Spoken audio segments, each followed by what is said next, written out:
tahun saya sekolah.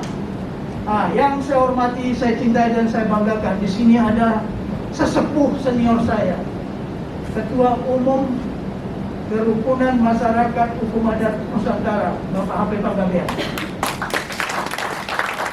Di sini ada mentor saya, Bapak Laksamana Dani Purwanegara, ya, suku Sunda, tapi orang percaya. Sudah tahu lah kalau orang percaya kan? Ya. Kemudian di sini ada pembimbing saya, Bapak Mauliate Simorangkir. Hebat juga ini dia datang pagi-pagi tadi. Dosen di Lamanas, mantan wakil bupati di Tarutung Utara. Sekarang kembali dia menjadi Tapro. Ya kan? Nah, apa yang akan saya sampaikan ini karena permintaan, masalahnya adalah masalah kepemimpinan Kristen, Kristiani. Jadi Kristiani leadership. Oke, lanjut. Jadi saya ini karena waktunya terbatas ya. Ini begitu saya dapat perintah dari ketua panitia, ini saya buat sampai 100 halaman ini. Tapi saya tadinya agak berpikir jadi penanggap. Tiba-tiba pagi ini didaulat jadi panelis. Waduh. Tapi biasalah tentara itu siap kerjakan aja, nggak ada tawar-tawar kan. Keputusan cepat. Baiklah, kita mulai ya. Lanjut. Nah, sebenarnya kami tadi penanggap ya. Oke. Memberikan sarana dan masukan kepada siapa? Konsep pemikiran yaitu paradigma pemikiran Kristen sebagai solusi permasalahan kehidupan berbangsa dan bernegara. Nanti kita kupas betapa permasalahan di bangsa ini sudah multidimensi, multikompleks. Kita bisa lihat petanya di mana tiap hari kita bisa tonton di sini. Nah, ini negara kesatuan Republik berdasarkan ideologi Pancasila. Ingat, kita yang ada di sini, kita hidup di dua dimensi. Satu hidup di kerajaan Tuhan, satu lagi hidup di negara kesatuan Republik Indonesia. Nah, tokoh Kristen ini di mana perannya? Ingat, kerajaan Tuhan itu nyata walaupun tidak kelihatan. Tapi negara kesatuan ini sudah nyata dan kelihatan. Ya, nah ini nanti kita lihat. Lanjut. Karena menghadapi globalisasi. Nah, yang penting ini bagaimana tokoh-tokoh Kristen leader ini terinspirasi, termotivasi untuk berpartisipasi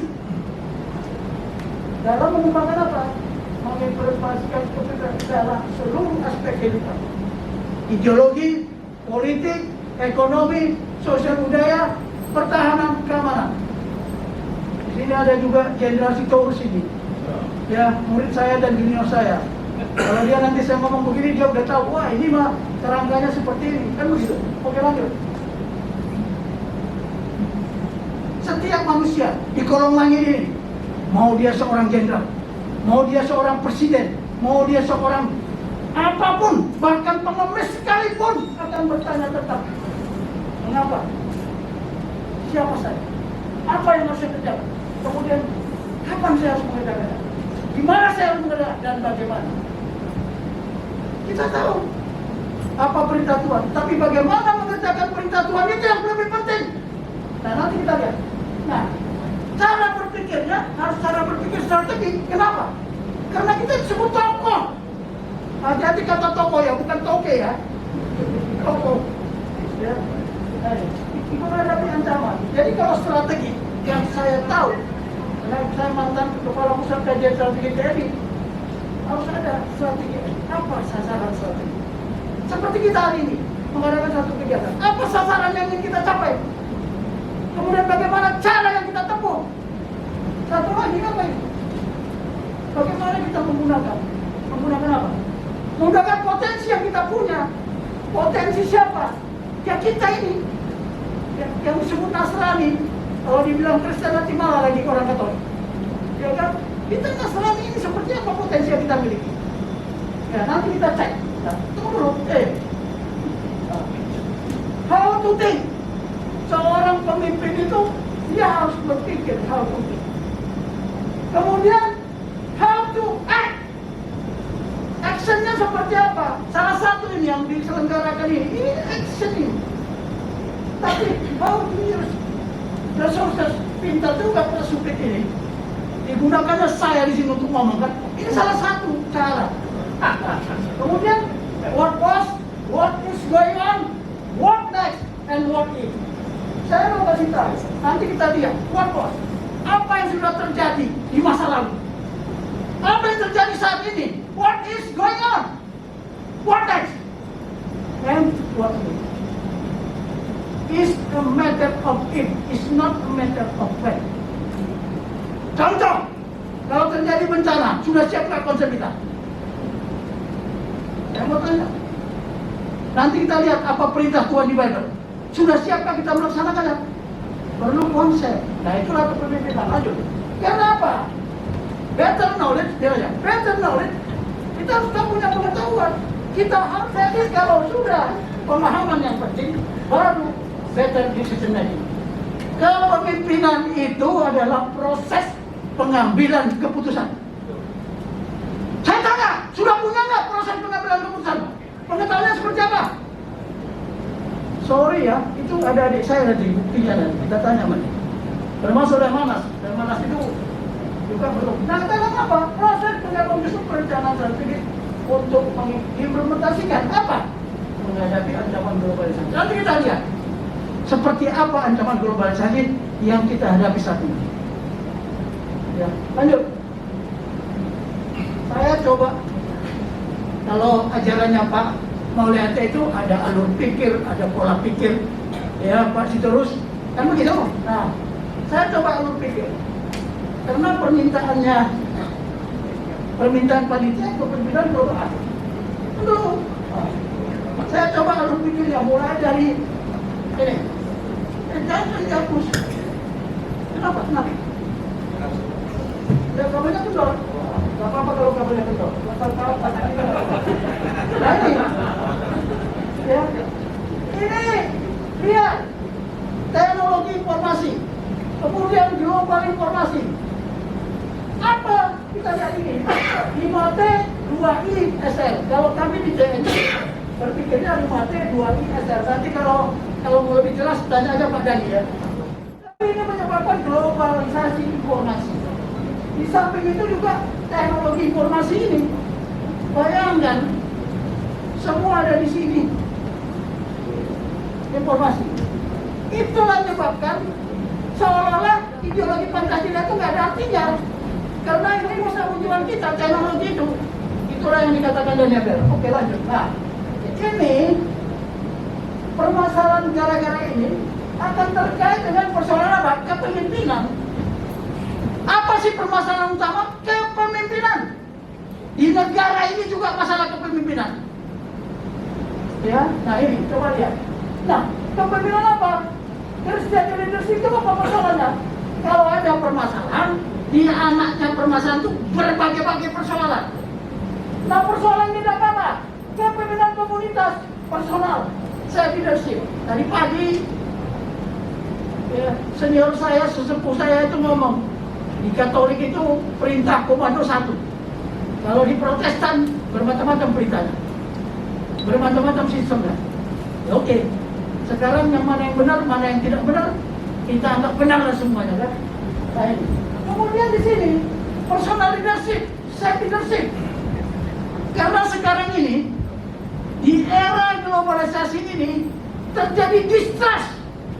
Tidak ada lagi kepercayaan terhadap sang pemimpin yang memegang otoritas. Baru berapa bulan kita pilih sang pemimpin. Di pertengahan perjalanan dia bekerja, yang terjadi apa? Semua sudah komplain.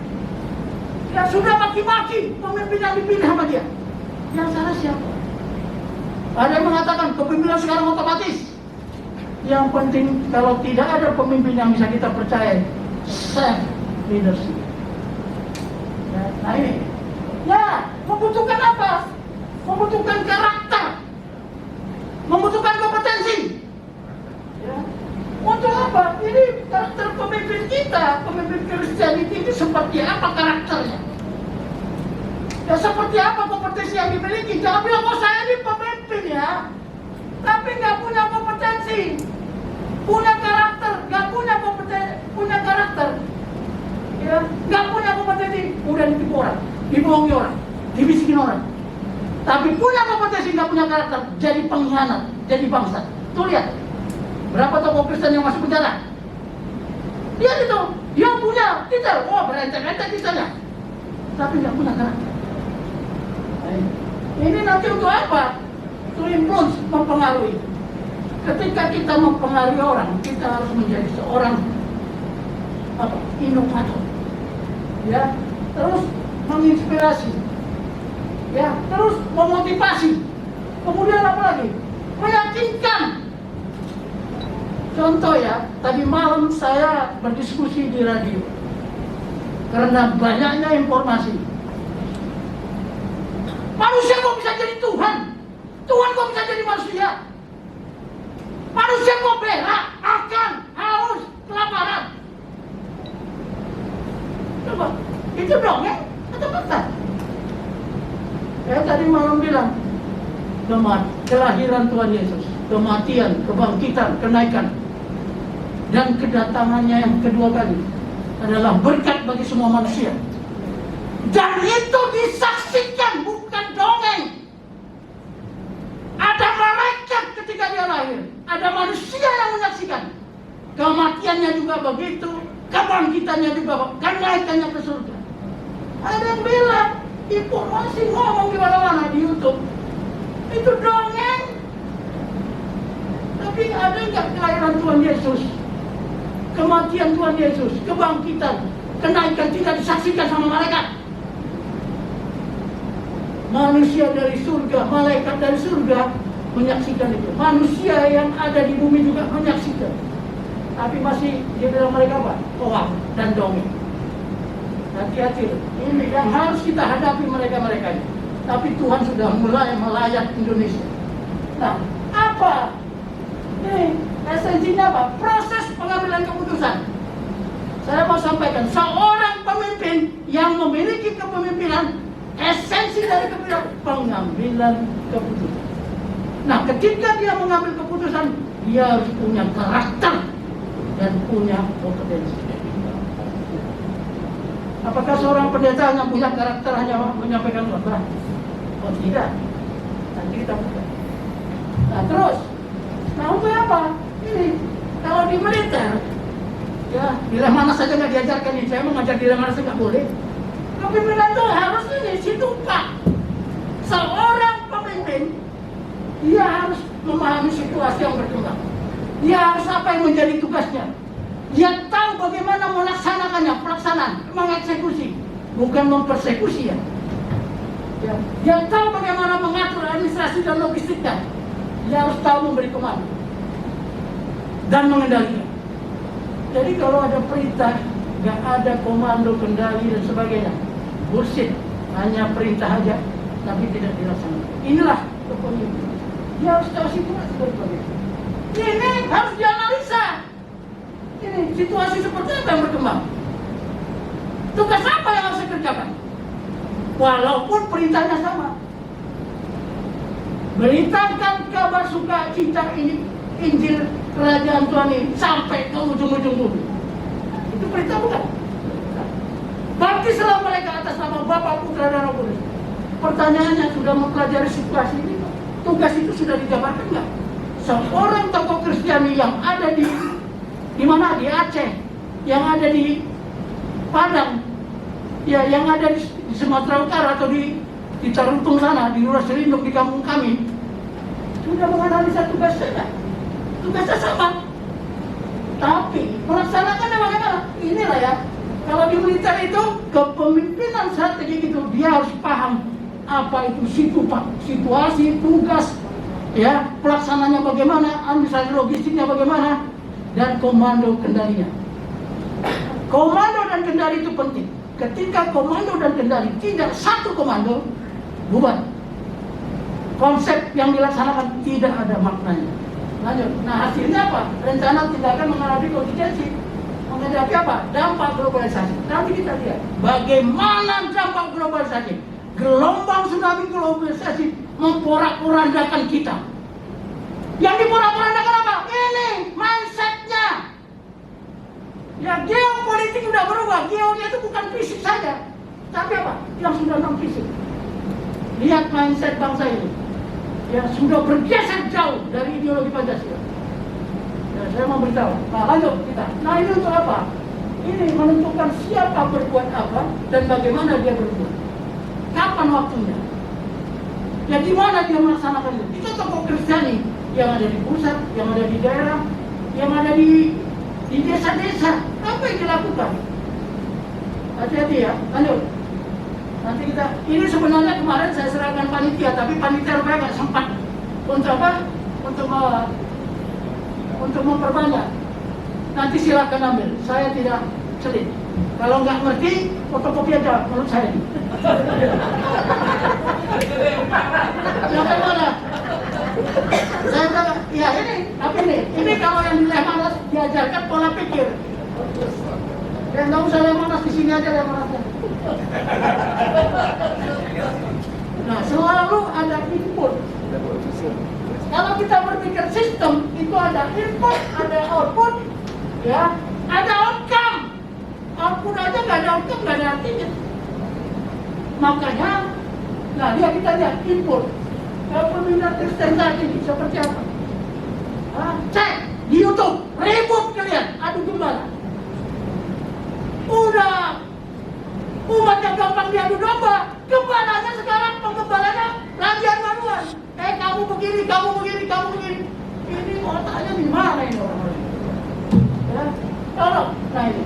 Nah, kalau di Lemanas itu diajarnya kayak gini, tapi kami terimanya sudah dari agama. Ada input, ada instrumental input, ada environmental input, ya globalisasi, global regional, maka negara otonomi daerah. Ini juga parah ini. Ada di satu wilayah, kalau nggak menyebutkan apa 2 kalimat syahadah, nggak boleh masuk. Sekolah aja nggak boleh. Kalau nggak pakai jilbab, nggak boleh. Ini hati-hati ini. Oke. Nah sekarang ada proses namanya strategi. Strategi itu harus 3 nih. Ada sasaran, ada cara yang ditempuh, ada means. Sekarang yang bilang tokoh Kristen, mana konsepnya? Perintah Tuhan sudah jelas, perintah peringatan Tuhan sudah jelas. Nah, tetapi apa? Kita berharap ada posisi kekristenan di masa mendatang. Sudah nggak usah ribut-ribut lagi lah. Ya, katanya denominasi, buktikan itu, interdenominasi. Nah, ini sarananya apa yang dipakai? Saya kira tokoh-tokoh Kristen tadi, Pak Supit bilang, kita juga ya punya andil, punya modal di negara ini. Bukan hanya kelompok tertentu yang merasa dia yang paling berjasa. Tunggu dulu, orang Batak itu nggak pernah dijajah lah ya. Tanah Batak sampai hari ini tidak dijajah, tanya ada Pak Kapan Gabriel. Kenapa? Nggak ada yang gendong perponi kita, nggak ada gini. Ya, nah ini apa targetnya? Ini yang siap siaga untuk eksekusi. Eksekusi apa? Rencana tindakan menghadapi konflik. Siapa yang tidak mungkin terjadi krisis ke depan? Siapa yang jamin tidak ada krisis? Mohon maaf. Nah ini kita lihat ini. Tetapi kalau jika gagal, ya kalau sukses tidak ada masalah. Kalau gagal, kita lihat bukan balik. Cek lagi. Nah ini yang harus dikerjakan. Ya, oke, lebih detail lagi kita masuk lagi. Nah saya menggunakan apa? Mungkin di mana sering dengar dia. Oh pisau analisis, bukan pisau analisis ya. Pisau, tunggu dulu. Pisau analisis. Ya paralel input. Serial output. Ini musuhnya juga ini anti kelas juga.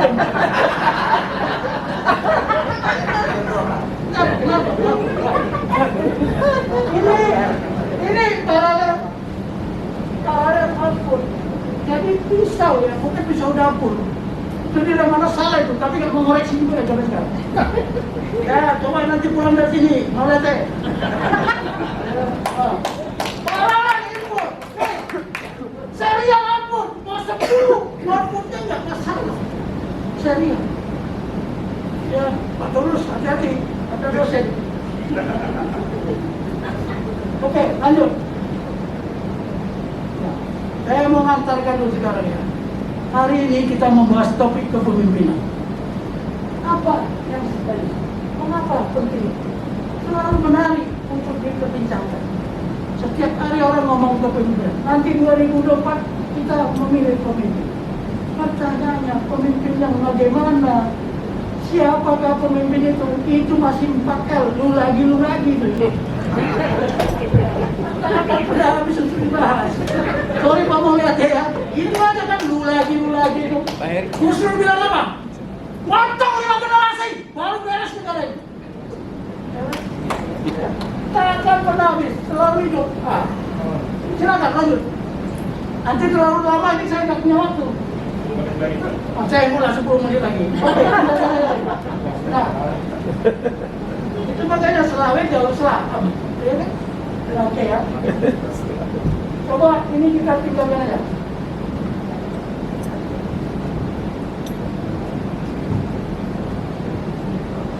Tinggalkan aja.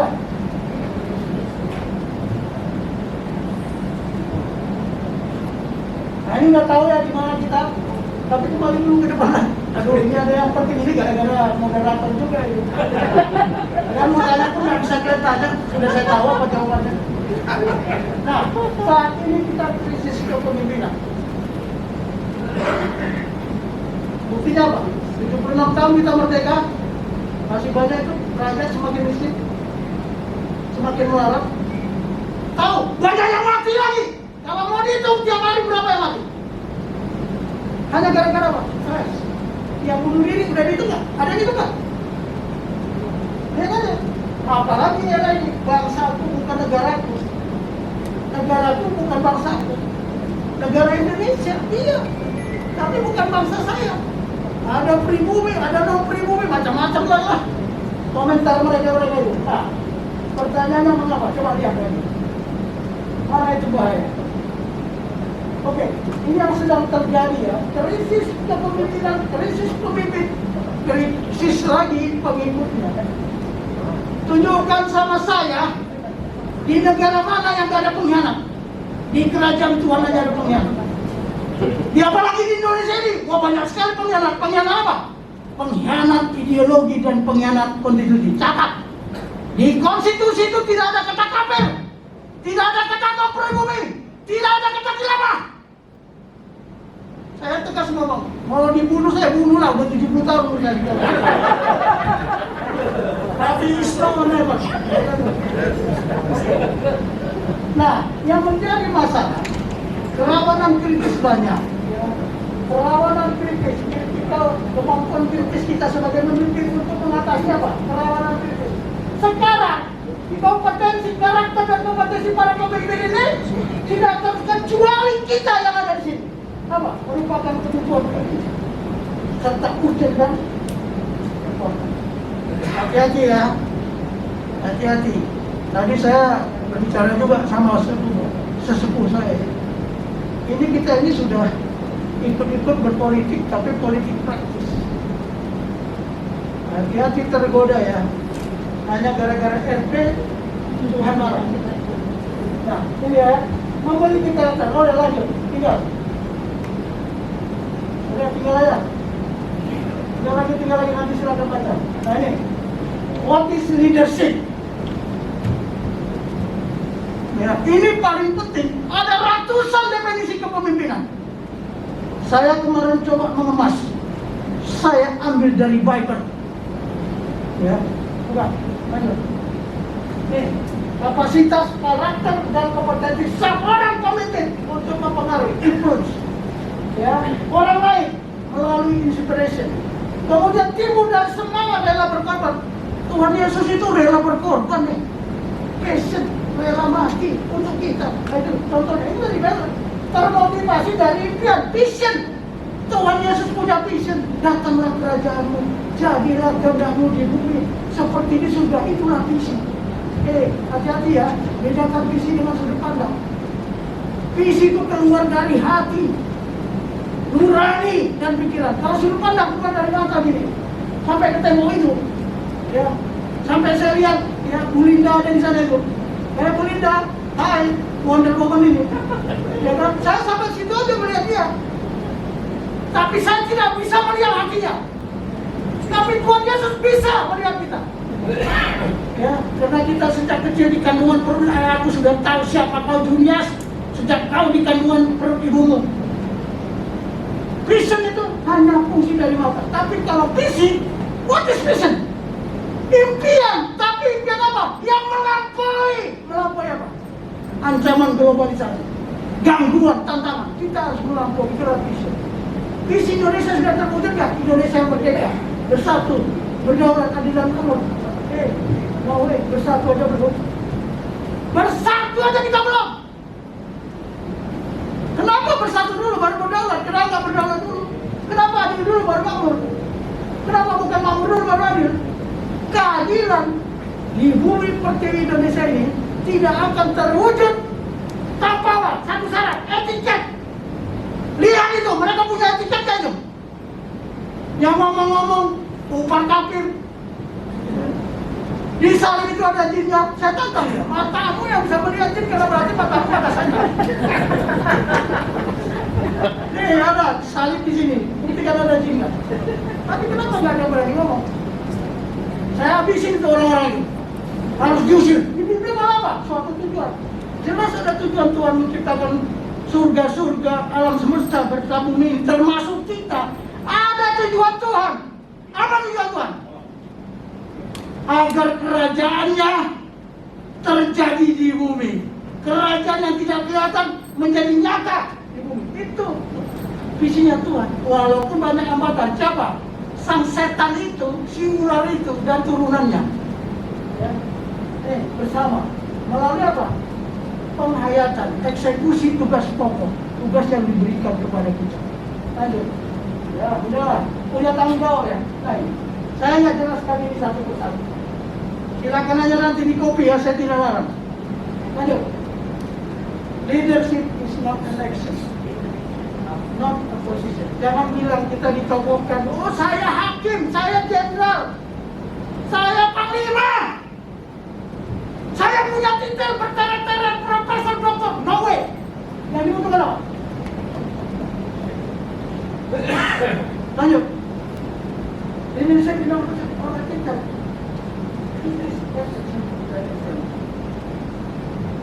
Lanjut, ini ceramah ini 4 semester ini harus. Ya, kepemimpinan merupakan